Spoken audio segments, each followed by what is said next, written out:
Assalamualaikum warahmatullahi wabarakatuh. Bismillahirrahmanirrahim. Hamdan syukran wa sallu ala Rasulullah sallallahu alaihi wasallam. Amma ba'd. Alhamdulillah mahasiswa sekalian, kita bertemu kembali pada pertemuan keempat pada mata kuliah penelitian kuantitatif, di mana pada pertemuan 4 ini kita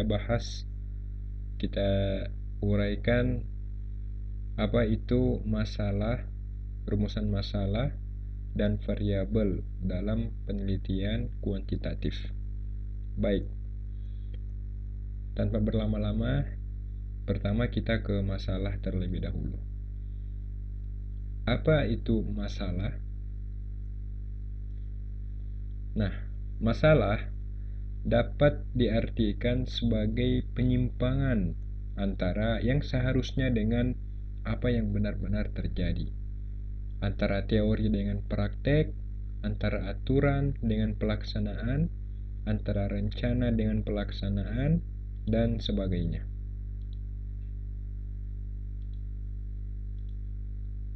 Nah, masalah-masalah ya itu dapat diketahui atau ditemukan apabila pertama, nah itu tadi, terdapat penyimpangan antara pengalaman dengan kenyataan. Yang kedua, terdapat penyimpangan antara apa yang telah direncanakan dengan kenyataan. Yang ketiga, ada pengaduan, ya. Dan yang keempat, masalah itu dapat diketahui atau ditemukan apabila ada kompetisi. Jadi, mahasiswa sekalian, setiap penelitian ya itu harus selalu berangkat dari masalah. Ya. Ketahuilah bahwasanya apabila dalam penelitian telah dapat menemukan masalah yang betul-betul masalah, maka sebenarnya pekerjaan penelitian itu 50% telah selesai, ya. Jadi sisa 50%-nya itu kita mengumpulkan data, kita menganalisis data, kita cek keabsahannya dan lain sebagainya. Banyak sebenarnya ya skripsi-skripsi seniornya itu ketika di cross check masalahnya tidak jelas, ya. Justru mereka itu bingung terhadap apa yang dia tulis. Karena itu pentingnya itu masalah, ya. Penting itu masalah. Isu, ya. Masalah itu sama dengan isu. Dan kita bahas yang pertama, terdapat penyimpangan antara pengalaman dengan kenyataan. Nah, apa maksudnya? Jadi masalah ini bisa kita ketahui atau bisa kita temukan apabila terdapat penyimpangan antara pengalaman dengan kenyataan. Contoh, ada orang yang sudah pengalaman mengetik menggunakan mesin ketik. Nah, pengalamannya itu membuat harus berubah karena kenyataan saat ini itu semua orang sudah menggunakan komputer, ya, PC, bahkan laptop. Seperti itu. Jadi pengalaman dia mengetik menggunakan mesin ketik, ya saat ini sudah tidak ada, bahkan dihitung jari, ya, mesin ketik itu. Nah, tapi kenyataan saat ini mesin ketik itu sudah tidak ada lagi, sudah tidak diproduksi lagi, ya. Jadi ada masalah di situ. Ada masalah. Kenapa mesin ketik itu ya sudah tidak relevan dengan kenyataan saat ini. Nah, itu ada masalah. Termasuk sebenarnya kasus kita saat ini, ya. Bukankah pengalaman kita dalam belajar, ya, itu tatap muka di kelas, di perkuliahan, tapi kenyataan saat ini itu tidak kita lakukan tatap muka di kelas, di ruang perkuliahan, melainkan kita online, ya. Kita daring pembelajarannya. Nah, ini ada masalah, ya. Ini masalah ini. Ya. Apa masalahnya? Apakah setelah kejadian ini kemudian ada masalah ya, ataukah pada saat kejadian seperti sekarang ini ada masalahnya dan masalahnya di mana? Nah, itu harus segera bisa ditanggapi ya. Itu harus ditanggapi cek dengan betul masalahnya di mana. Nah, yang kedua, terdapat penyimpangan antara apa yang telah direncanakan dengan kenyataan ya. Nah, ini juga masalah.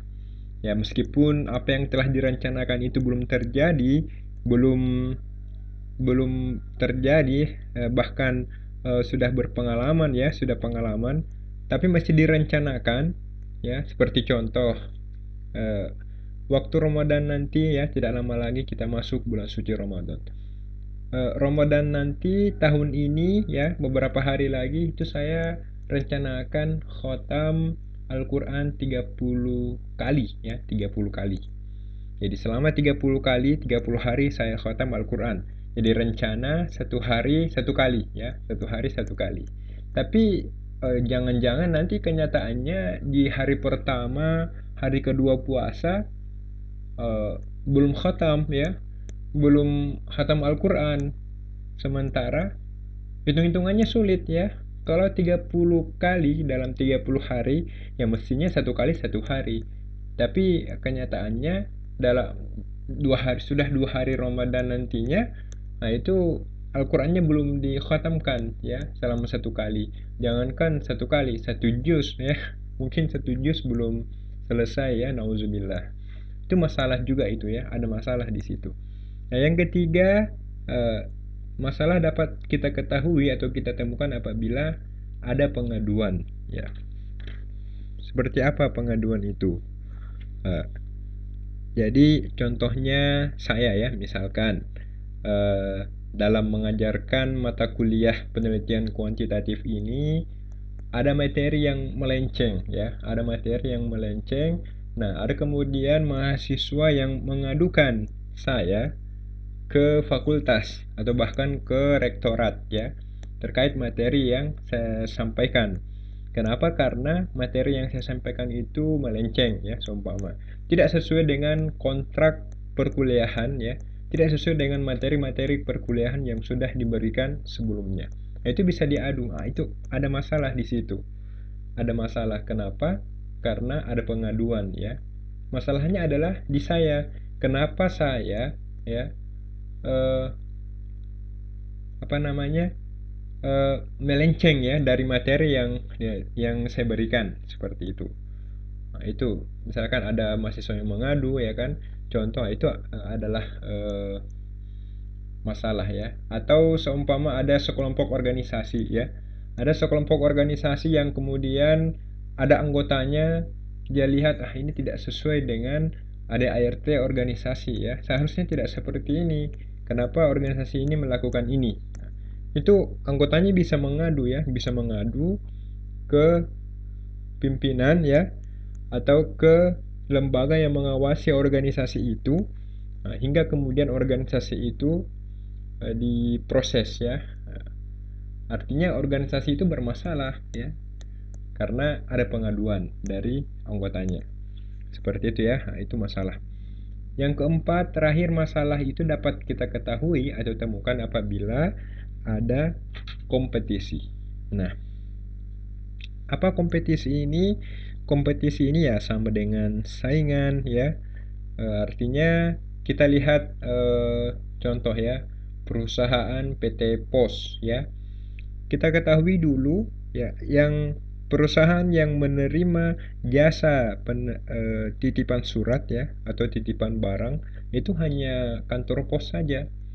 Ya, sekarang ya dengan adanya berbagai jasa lainnya ya, seperti JNE, JNT ya, ID Express, Si Cepat, Ninja Express ya. Itu membuat PT Pos harus berpikir ya.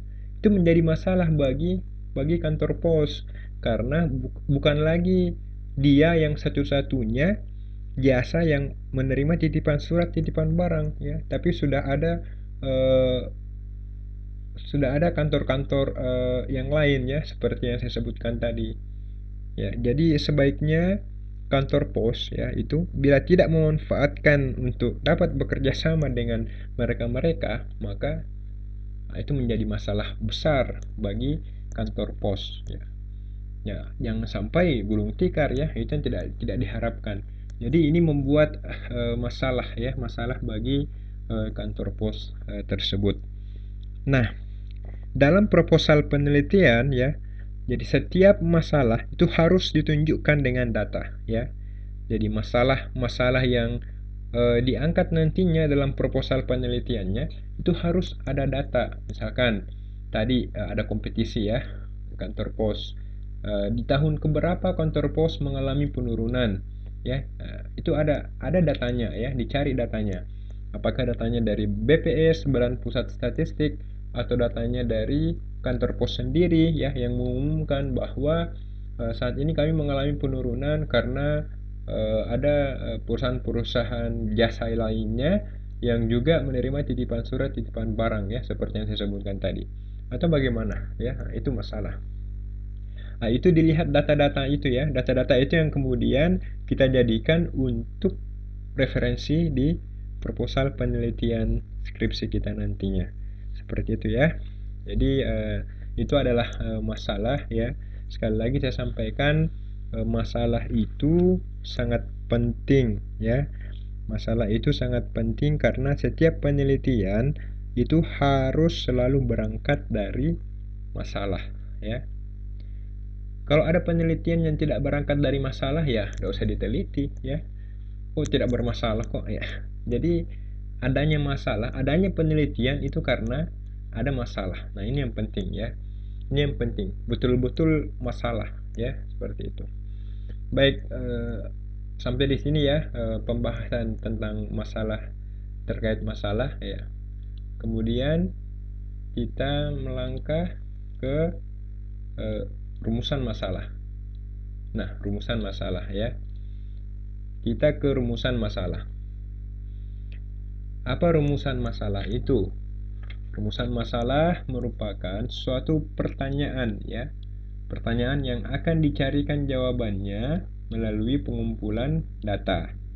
Jadi setiap rumusan masalah penelitian itu harus didasarkan pada masalah ya.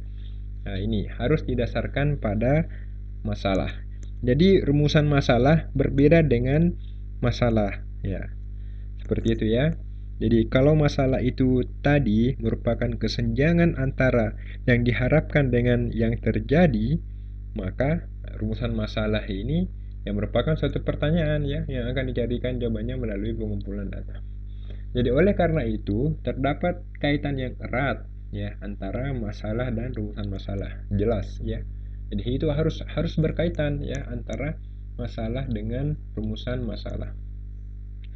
Nah, ini ada bentuk-bentuk rumusan masalah dalam penelitian kuantitatif ya, adik-adik sekalian. Yang pertama, namanya adalah rumusan masalah komparatif. Ya, ini adalah bentuk rumusan masalah dalam penelitian kuantitatif. Yang kedua adalah rumusan masalah asosiatif namanya. Nah, rumusan masalah asosiatif ini punya 3 hubungan lagi. Ada hubungan simetris, ada hubungan kausal, dan ada hubungan interaktif atau resiprokal atau timbal balik ya. Nah, kita bahas satu-satu ini. Komparatif itu apa, asosiatif itu apa ya, simetris, kausal, dan interaktif itu apa. Kita ke rumusan masalah komparatif ya terlebih dahulu. Nah, ini dia. Rumusan masalah komparatif ya. Jadi rumusan masalah komparatif adalah rumusan masalah penelitian yang membandingkan keberadaan satu variabel atau lebih ya. Diingat ini, satu variabel atau lebih pada 2 atau lebih sampel yang berbeda atau pada waktu yang berbeda. Jadi diingat dulu ya. Rumusan masalah komparatif adalah rumusan masalah penelitian yang membandingkan keberadaan satu variabel atau lebih pada 2 atau lebih sampel yang berbeda atau pada waktu yang berbeda. Contoh, adakah perbedaan prestasi belajar antara peserta didik dari sekolah negeri dan swasta? Ya, coba kita telah ya. Jadi prestasi belajar ini sama dengan variabel ya. Nah, ini adalah variabel. Ya. Nah, ini adalah variabel. Kemudian 2 atau lebih sampel ya. Nah, ini adalah sampel sekolah negeri. Sekolah negeri sampel 1, sekolah swasta sampel 2 atau objek penelitian ya. Jadi adakah perbedaan prestasi belajar antara peserta didik dari sekolah negeri dan swasta?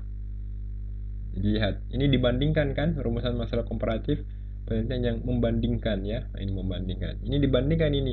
Bagaimana perbandingannya prestasi belajar antara peserta didik dari sekolah negeri dengan prestasi belajar peserta didik yang sekolah swasta ya. Itu mau dilihat perbandingannya bagaimana. Yang kedua, ini contoh lagi ya. Adakah perbedaan motivasi belajar dan hasil belajar? Ya, ini dua variabel. Tadi ini ya, satu variabel atau lebih. Nah, coba kalau kita bahas lebih, artinya lebih dari satu. Nah, ini dia. Dua variabel. Ini variabel 1, ini variabel 2. Dan hasil belajar antara peserta didik yang berasal dari keluarga guru, pegawai swasta, dan pedagang. Nah, ini sampel ya, 2 atau lebih sampel. Nah, ini yang sampel lebih dari 2. Ini ya, sampel 1, sampel 2 ya, sampel 3. Ya, atau objek penelitian ya. Jadi adakah perbedaan motivasi belajar dan hasil belajar antara peserta didik yang berasal dari keluarga guru, pegawai swasta, dan pedagang? Nah, ini mau dilihat motivasi belajarnya peserta didik yang orang tuanya guru ya. Ini mau dilihat motivasi dan hasil belajar peserta didik yang orang tuanya pegawai swasta ya. Ini mau dilihat motivasi dan hasil belajar peserta didik yang orang tuanya pedagang ya, seperti itu. Itu mau dibandingkan. Nah, ini contoh terakhir ya, contoh terakhir. Kita hapus dulu. Nah, ini contoh terakhir ya. Baik, ini adakah perbedaan kompetensi profesional guru dan kepala sekolah antara MI, MTS, dan MA? Nah, ini apalagi namanya ini ya. Nah, dilihat-lihat dulu. Jadi ini ya, kompetensi profesional. Nah, ini merupakan variabel ya, satu variabel ya, satu saja. Ya, jadi adakah perbedaan kompetensi profesional guru dan kepala sekolah? Ini kelompok ya. Jadi ini adalah kelompok. Jadi satu variabel, dua kelompok. Variabel ini meneliti kompetensi profesional guru dan kompetensi profesional kepala sekolah antara. Nah, ini dia. Ini adalah sampel ya, sampel atau objek penelitian. Ya, sampel 1, sampel 2, sampel 3. Ya. Jadi adakah perbedaan kompetensi profesional guru dan kepala sekolah? Ya, maksudnya kompetensi profesional guru dan kompetensi profesional kepala sekolah antara guru dan kepala sekolah MI, ya, guru dan kepala sekolah MTS, dan guru dan kepala sekolah SMA, ya, MA, ya, seperti itu. Nah, ini mau dicari ini bandingannya ya, mau dibandingkan ini. Bagaimana kompetensi profesional guru dan kepala sekolah MI, bagaimana kompetensi profesional guru dan kepala sekolah MTS, bagaimana kompetensi profesional guru dan kepala sekolah MA. Seperti itu ya. Nah, ini adalah pengertian dan contoh ya pembahasan dari rumusan masalah komparatif. Nah, selanjutnya kita ke melangkah yang kedua ya. Rumusan masalah apa tadi? Asosiatif. Nah, rumusan masalah asosiatif ya adalah rumusan masalah penelitian yang bersifat menanyakan hubungan ya. Jadi kalau komparatif tadi sifatnya membandingkan, maka asosiatif ini sifatnya adalah menanyakan hubungan antara dua variabel atau lebih. Nah, diingat ya, tadi asosiatif itu terbagi tiga ya. Nah, ini kita bahas satu-satu. Hubungan yang pertama hubungan simetris dulu. Jadi hubungan simetris adalah suatu hubungan antara dua variabel atau lebih yang kebetulan munculnya bersama. Ya, ini kebetulan munculnya bersama. Ya, bukan hubungan kausal ya, maupun interaktif ya, bukan. Ini hanya kebetulan saja munculnya bersama. Apa contohnya? Contohnya, adakah hubungan antara jumlah es yang terjual dengan jumlah kejahatan terhadap peserta didik di sekolah ya? Adakah hubungan? Ya, secara sekilas ya, logika kita mengatakan ya bisa jadi, bisa saja ada hubungan karena mungkin ya jumlah es yang terjual, yang membeli es itu adalah peserta didik yang ada uangnya ya, sementara peserta didik yang nakal ya, yang tidak ada uangnya itu melakukan kejahatan dengan cara mengambil paksa es ya, es yang telah dibeli oleh peserta didik yang ada uangnya tadi. Nah, seperti itu. Atau peserta didik yang nakal itu ya melakukan kejahatan dengan cara memalak ya, atau mengambil uang peserta didik yang ada uangnya untuk kemudian dibelikan es. Nah, itu bisa saja ada hubungan, tapi bisa saja tidak ada ya. Makanya perlu diteliti. Nah, makanya dipertanyakan, adakah hubungan antara jumlah es yang terjual dengan jumlah kejahatan terhadap peserta didik di sekolah. Ya, ini kebetulan ya, kebetulan munculnya bersamaan seperti itu. Nah, yang kedua, contoh yang kedua, adakah hubungan antara banyaknya radio di pedesaan dengan banyaknya jumlah penduduk yang sekolah? Ya, ini perlu diteliti juga. Nah, ini kebetulan munculnya bersamaan ya. Ini kebetulan munculnya bersama. Jadi kebetulan banyak radio di pedesaan. Nah, kebetulan juga di desa itu banyak jumlah penduduk yang sekolah. Nah, ya, ini perlu diteliti ya. Adakah hubungan? Apakah ada atau tidak ada? Ya, seperti itu. Baik, ini apa namanya, rumusan masalah asosiatif hubungan simetris tadi ya. Kemudian kita ke hubungan kausal ya, hubungan kausal.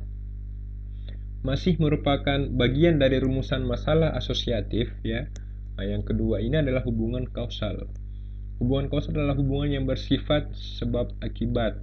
Jadi ada variabel independen ya yang mempengaruhi. Sebentar kita bahas ini variabel lebih lanjut ya. Dan ada variabel dependen atau yang dipengaruhi. Ya, apa contohnya? Ini, adakah pengaruh pendidikan orang tua terhadap prestasi belajar anak? Ya. Jadi ini adalah variabel independen ya. Kemudian ini adalah variabel dependen ya. Ya, ini yang mempengaruhi. Nah, ini yang dipengaruhi. Nanti kita bahas ya variabel ini. Ini sama dengan variabel bebas.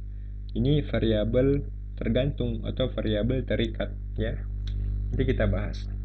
Jadi adakah pengaruh pendidikan orang tua terhadap prestasi belajar anak? Ini contoh ya, contoh rumusan masalah hubungan kausal. Kedua, adakah pengaruh kepemimpinan rektor pada perguruan tinggi terhadap kecepatan alumni memperoleh pekerjaan? Ini adalah hubungan kausal juga ya, sebab akibat. Jadi kepemimpinan rektor pada perguruan tinggi ini merupakan variabel bebas atau independen ya, atau yang mempengaruhi. Nah, kemudian kecepatan alumni memperoleh pekerjaan ini adalah variabel dependen atau yang dipengaruhi ya, atau variabel terikat ya, tergantung. Tuh. Nah, terakhir kita ke hubungan interaktif atau resiprokal atau timbal balik.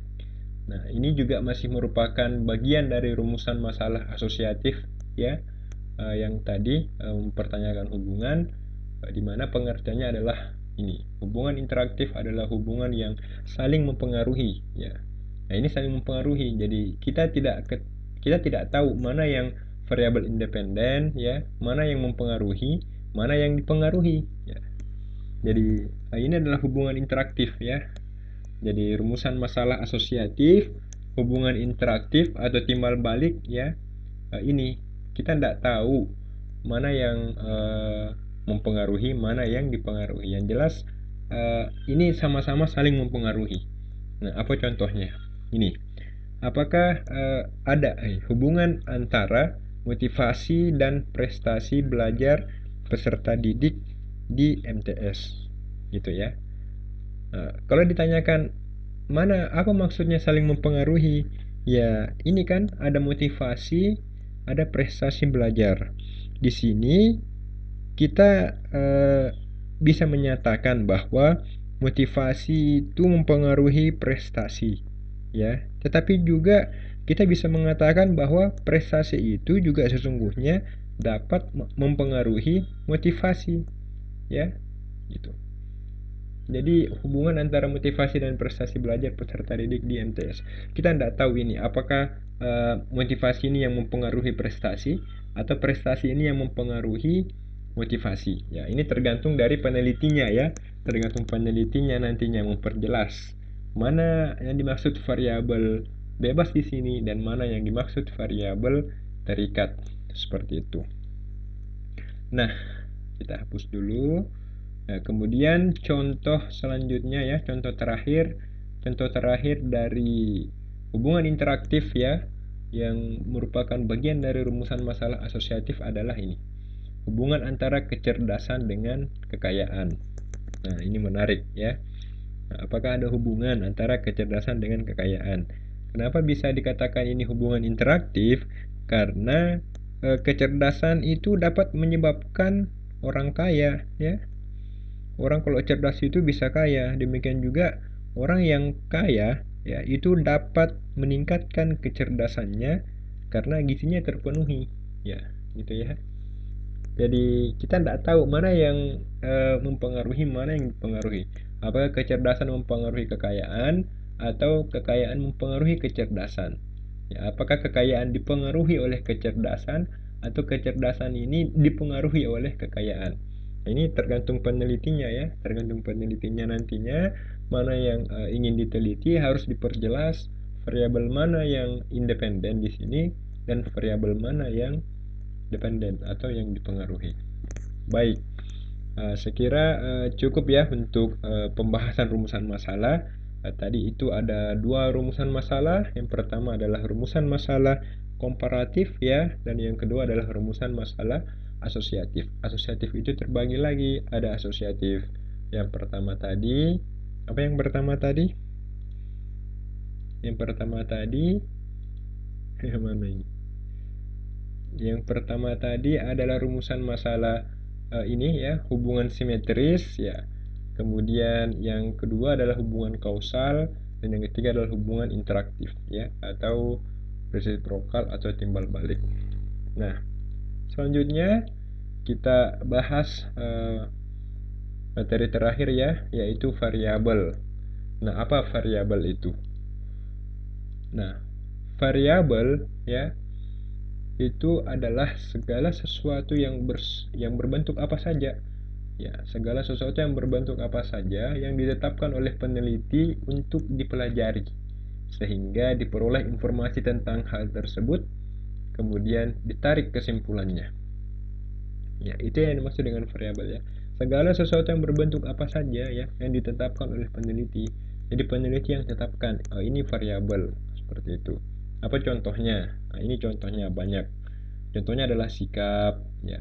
Nah, sikap ini adalah variabel, motivasi, ya, kepemimpinan, disiplin, prestasi, minat, tinggi, berat, ya. Ada lagi, ya, warna, ukuran, promosi, volume, dan lain sebagainya. Jadi ini semua merupakan variabel, ya, variabel.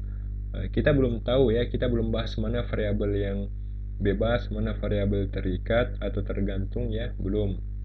Jadi kita cukup tahu saja sampai di sini ya bahwa ini semua adalah variabel. Ini yang apa namanya, yang tergantung peneliti mana yang mau diteliti ya, mana yang mau diteliti. Jadi mengapa dinamakan variabel ya? Dinamakan variabel karena mengandung variasi ya, seperti itu. Jadi motivasi ya, ini motivasi dapat dikatakan variabel karena bukankah motivasi setiap orang atau sekelompok orang itu bervariasi antara satu orang dengan yang lain. Begitupun kepemimpinan ya. Kepemimpinan itu juga variasi. Setiap orang beda caranya memimpin. Disiplin pun begitu ya. Tiap orang itu berbeda kedisiplinannya ya. Jadi sebenarnya variabel ya yang tidak ada variasinya itu bukan dikatakan sebagai variabel ya.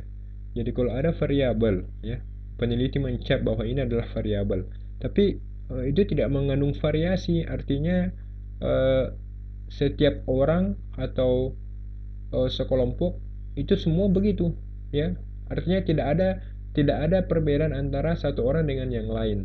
Maka itu bukan variabel karena tidak mengandung variasi ya, seperti itu. Jadi sekali lagi dinamakan variabel ya, itu karena mengandung variasi. Ya, kalau tidak mengandung variasi ya bukan variabel ya, tidak bisa dikatakan variabel. Nah, ini variabel ini macam-macam juga ya, mahasiswa sekalian. Ini ada 5. Nah, yang pertama ya adalah variabel bebas. Nah, itu tadi ya, independent variable. Yang kedua adalah variabel tergantung atau terikat, dependent variable. Yang ketiga adalah variabel moderat, moderate variable. Yang keempat adalah variabel kontrol ya, control variable. Dan yang kelima adalah variabel perantara atau intervening variable. Jadi variabel bebas, variabel tergantung atau terikat, variabel moderat, variabel kontrol, dan variabel perantara. Nah, ini kita bahas masing-masing ya. Kita bahas masing-masing beserta contohnya. Pertama kita ke variabel bebas. Nah, pertama kita ke variabel bebas. Apa variabel bebas itu? Variabel bebas ya merupakan variabel stimulus ya. Merupakan variabel stimulus atau variabel yang mempengaruhi variabel lain. Jadi variabel bebas merupakan variabel yang variabelnya diukur, dimanipulasi, atau dipilih oleh peneliti untuk menentukan hubungannya dengan suatu gejala yang diteliti. Jadi variabel bebas ini diukur, dimanipulasi ya, atau dipilih oleh peneliti. Jadi bebas ya, itu untuk menentukan hubungannya dengan suatu gejala yang diteliti. Ya nanti kita kasih contoh ya, kita bahas dulu 1 sama 2. Yang kedua adalah variabel tergantung atau variabel terikat ya, atau bahasa Inggrisnya adalah dependent variable. Apa variabel tergantung atau variabel terikat itu? Variabel tergantung atau variabel terikat adalah variabel yang memberikan reaksi atau respon jika dihubungkan dengan variabel bebas ya. Jadi yang dipengaruhi ya, yang dipengaruhi.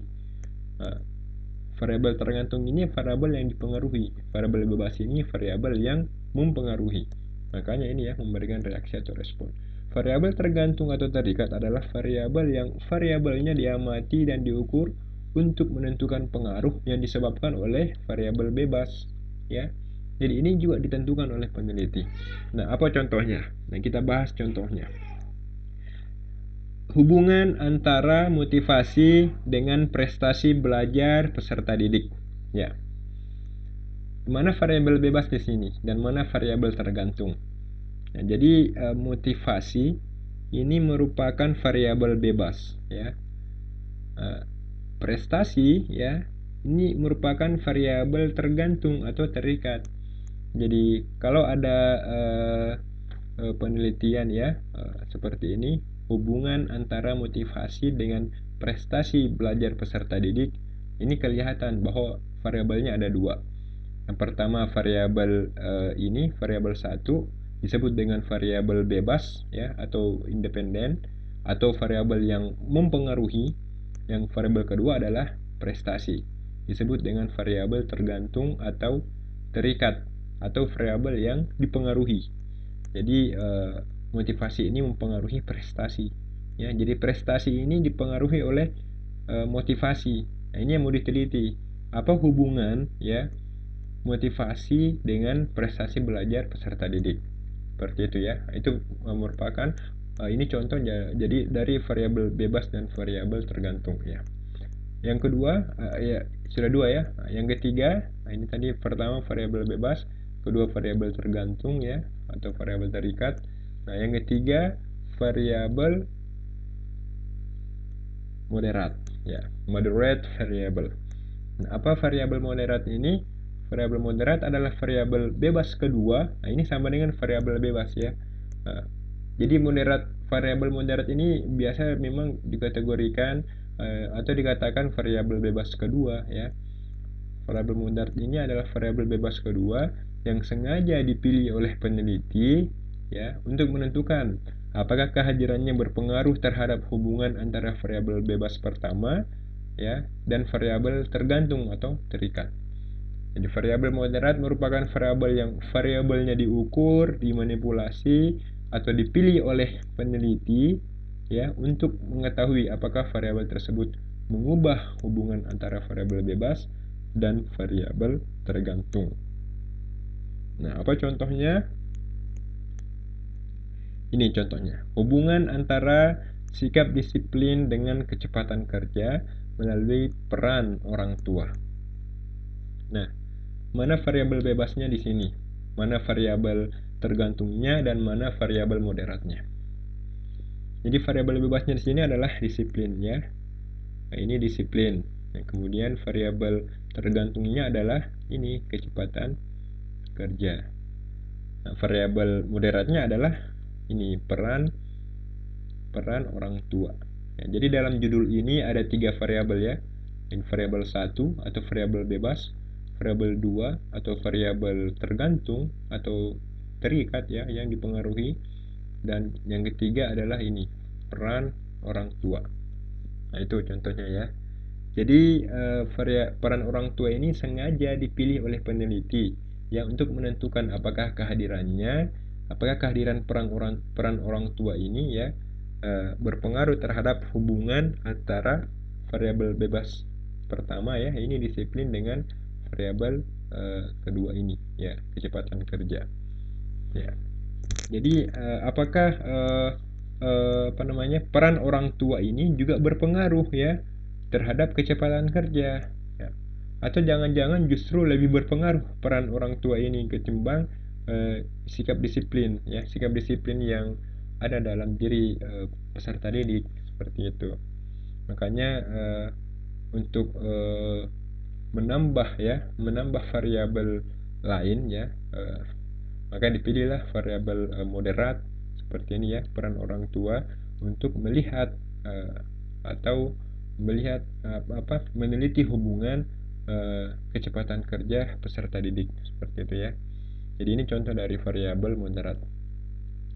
Nah, yang keempat ya, kita bahas variabel kontrol ya, atau kontrol variabel. Nah, variabel kontrol didefinisikan sebagai variabel yang variabelnya dikontrol oleh peneliti untuk menetralisasi pengaruh yang dapat mengganggu hubungan antara variabel bebas dan variabel tergantung.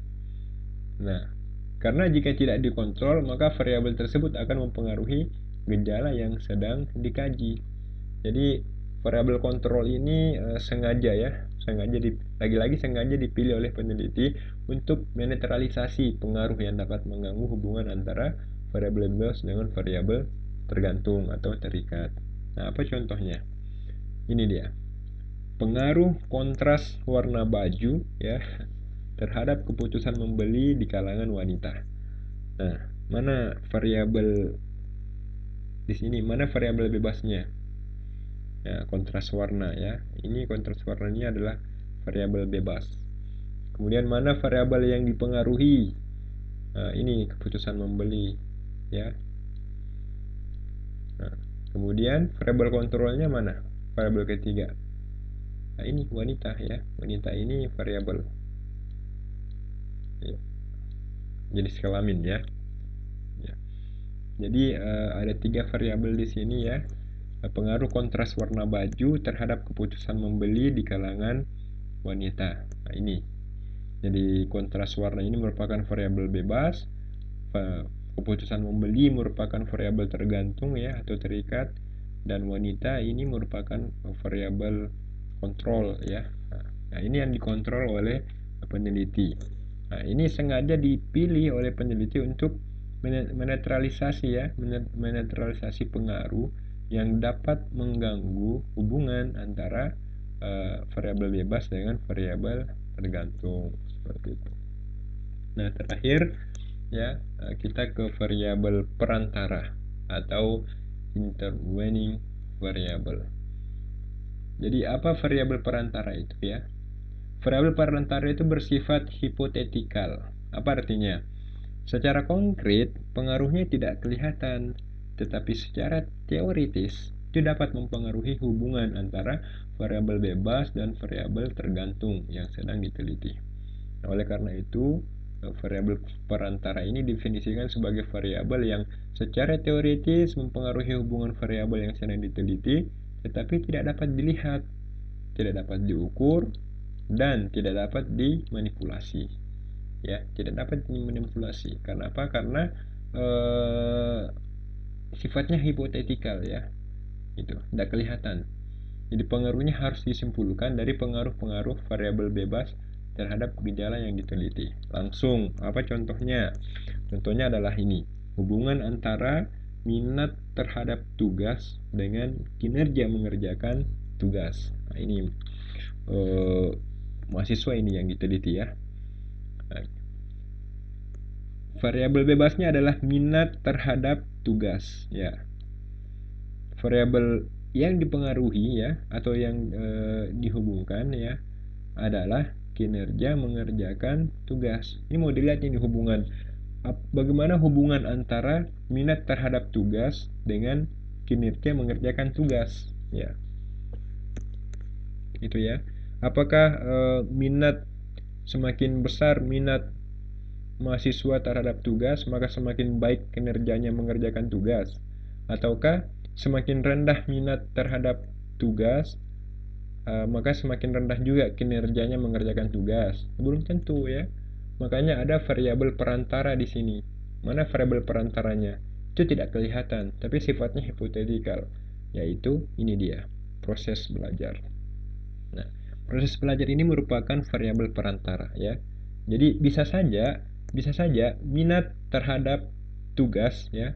Mahasiswa itu minat terhadap tugas, minatnya tinggi. Tapi karena dia tidak belajar ya, maka kinerja mengerjakan tugas itu rendah. Pun sebaliknya, dia tidak memiliki minat terhadap tugas, tapi dia belajar prosesnya ya. Dalam prosesnya itu dia belajar dengan sungguh-sungguh, maka kinerja mengerjakan tugas itu dia dapat tinggi ya, seperti itu. Gitu ya. Jadi sekali lagi ya, variabel bebas ini adalah minat terhadap tugas ya. Minat terhadap tugasnya adalah variabel bebas, kemudian kinerja mengerjakan tugas ini adalah variabel tergantung atau terikat. Nah, kemudian proses belajar ini ya, yang tidak kelihatan, yang sifatnya hipotetikal, ini merupakan variabel perantara. Seperti itu. Baik, itu adalah pembahasan-pembahasan pada pertemuan keempat kita ini ya, terkait masalah, rumusan masalah, dan variabel dalam penelitian kuantitatif. Ya, untuk bagi yang ingin bertanya di grup saja ya. Kurang lebihnya mohon dimaafkan. Wassalamualaikum warahmatullahi wabarakatuh.